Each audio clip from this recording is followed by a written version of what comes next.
I got asked what made Stax Records so great. It was just the soul.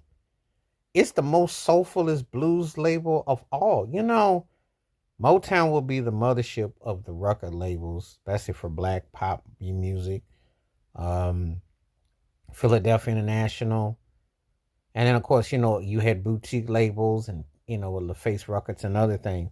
But if I'm just talking about the gut bucket soul and the grit, no other label really touches Stax because it was the merger of the soul and R&B and the pop, but the gospel, and they just blended. I mean, when you had the great Isaac Hayes composing and a solo artist and writing what they reporting, writing all those songs, and you got Sam and Dave, who rest in peace to Sam Moore. You just think about all the great songs that those cats did, and you think about the staple singers and Rufus Thomas and Carla Thomas and Otis Redding. I mean, and Johnny Taylor. I mean, that sound, that grit, and it's different. It's different. Now, of course, we talk about catalog and we talk about the nuances of how we do comparisons, and we all do.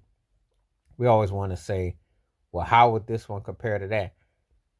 It's not fair to really compare because Stax had their own thing. I mean, they had such a raw, rugged vibe that it's not fair to compare because different regions, different blends, different tones, different style.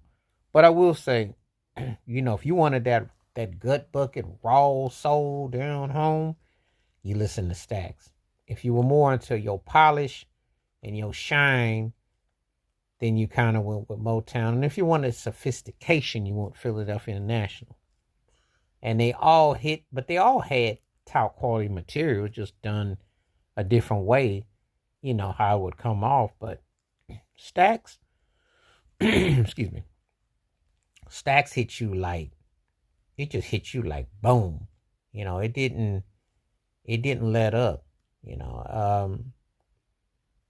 You felt something in the totality of it. You felt something where um, the dynamics of it was just so strong. It was effective, and it resonated. You know, when I listen to anything on Stax Records, I can tell you all verbatim that the production, the groove, the feel of it. Stax Records had such an ironclad on what it did from the musicians, the producers, the arrangers.